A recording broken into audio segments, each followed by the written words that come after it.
Darren Thompson's with us with his 78 Fiat X19. Tell us about Darren. X19. Always wanted one. Came across this one only by accident at a wrecking yard. Paid $500 for it, and it was in a very sorry state. So it's a Perth car? It, I believe, is originally from Adelaide, but I bought it locally, and it's been used locally as far as I've been able to find out. The car was fairly unhealthy when I got it. I started off with the mechanicals, just a full and complete mechanical and electrical strip down. Every single relay, every single electric motor, the pocket headlight motors, every single thing has been completely rebuilt on it. The body shell was stripped bare, and that was done by Dick's Auto Services down in Welshpool, and that had a bare metal 2-pack respray in Rosso Red. The seats are the only thing non-original, so I can fit in it, because with the original seats I can't get the roof on. And the wheels, obviously, they're not original either. I've still got the original tin or steel wheels at home for it. And you use it as an everyday driver? Everyday driver, daily car. That's great, isn't it? Summer, winter, whatever. It's obviously got a lock-up garage at home, but it's a daily driver. I was sort of on the theory, if you build it and you spend a lot of time on it, don't just let it sit there and rot. And you're still married even after all this? Yeah. No, I'm fairly fortunate in that area. I'm blessed in that sort of area. I haven't had any dramas or limitations with that, and she loves it just as much as me, so she's a bit apprehensive to drive it. But, how many in Perth in this condition? Without getting big-headed, I'm yet to see another one. At this age and model, and to be completely original in the engine bay, fairly where unusual. everything works. The cooling fan for the carburettor still works, it's all been hooked up. The heater works, it hasn't been disconnected. Every single switch has been pulled apart, cleaned out, rebuilt. It's put back as new as I could possibly get it. I've always had new cars, and I expected this to be new of a similar level. There's no point, you don't want to turn a switch on and then all of a sudden something's not working. You sound like you're having a lot of fun with it. Absolutely. Right, absolutely. Thanks for joining us. No worries. Yeah. Thank you. There's a witness down because Elliot, his brother, he was 4, and he wanted to go, and I thought, well, I could have made the city to come into this, you don't run around, and you get over and then you go run up. That's not driving, this is what it works. That's got to come, it's got to go.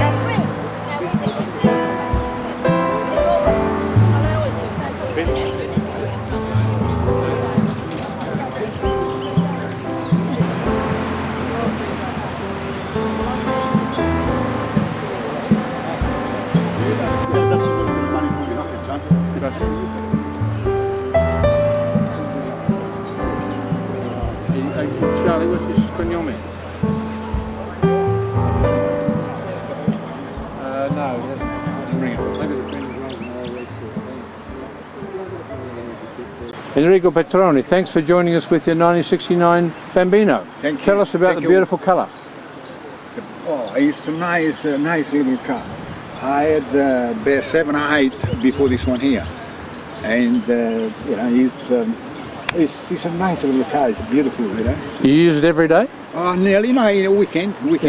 So it's really a hobby car for you? Yeah. And do you do much work on this one yourself? No, it's a friend of mine from Fiat Lancia. He done it, Yeah. And why are you a member of the Fair Club? Just a friendship? Oh yes, and to see people, to see different car, and What about spare parts for this, Enrico? spare parts, no problem. Who has them in Perth? Oh, I buy some from Fiat Motors, and otherwise it's split in South Australia. Right. And what's your next project? Well,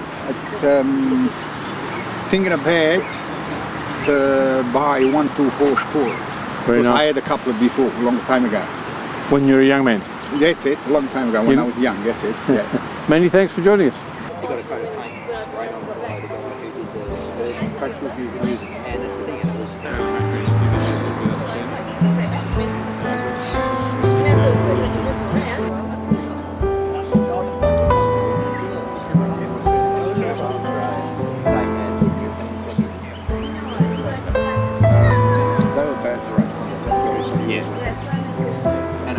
not going to be, I mean, the one I'll be doing after this is but this one will Chino, right next to Lombardy, just across the border. Country.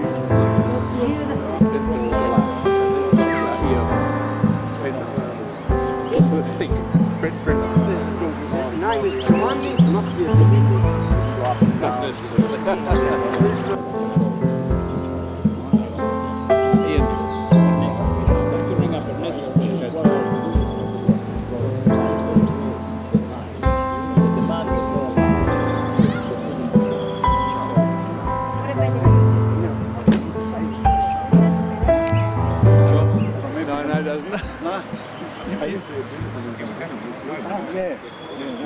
nice colour.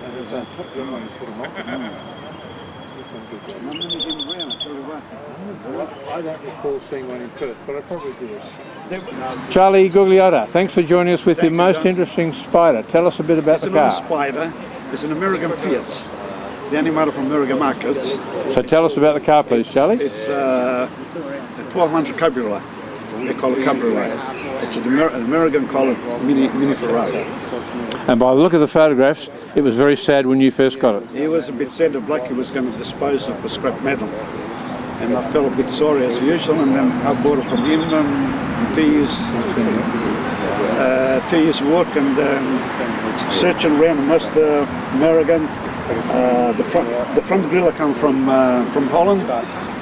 The rest of the stuff come from America, from Los Angeles. And at this stage, you're still looking for some bumpers? I'm still looking for the bumpers. I got a set of bumpers in Austria. The last time I was talking to him last Friday and asking me how much you want. He won't tell him. He said, yeah. He said, when you come to Italy, come and see me and we'll talk about it. And you don't think my Austin 40 bumpers will fit this? I don't think so, because it's an unusual shape. Plus, I couldn't put on an Austin 40 bumpers. And how does it drive? The way it looks? It drives very well. It's very quiet and it's a very nice round the corner. Quite nippy? Very nippy for 1200 engine, yes. Yeah, quite a nippy. And this is one of how many Fiats in your garage at home? Probably, I think, about 10. Got probably half a dozen on the road registering them, 2 a bit sad. So we understand you're a real dedicated Fiat lover.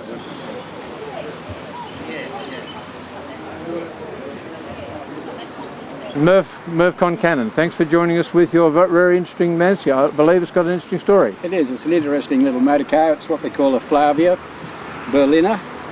It's a Miliotto, which means 1800 in English.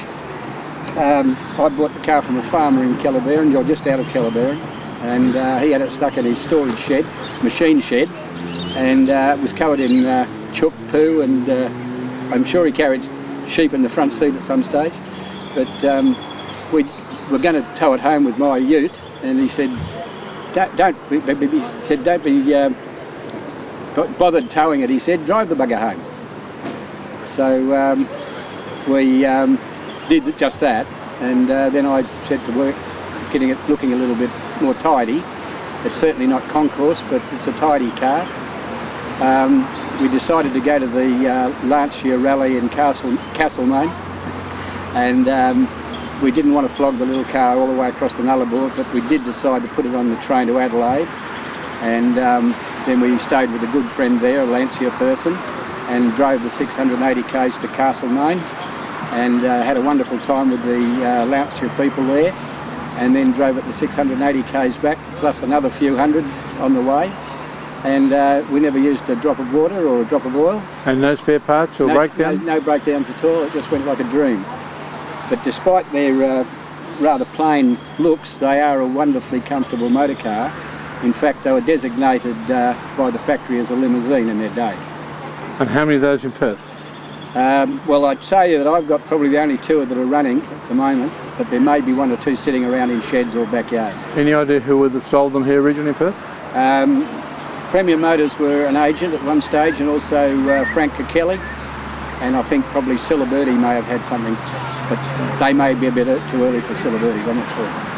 What are you going to do with this car now? You're constantly bringing it up to better standard? Well, I've probably got it as far as monetary outlay is worth. You really can't spend a lot of money on it because they're not the most popular model around. Most people go for coupes and open cars.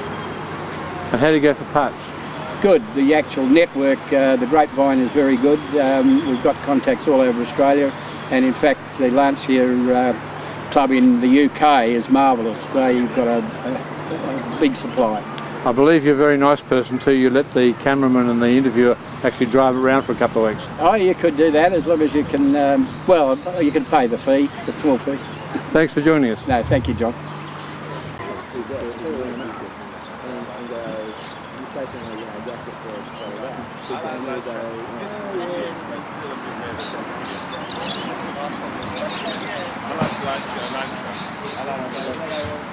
Reg Howard Smith, thanks for joining us with your multipler. Tell us a little bit about this unusual car.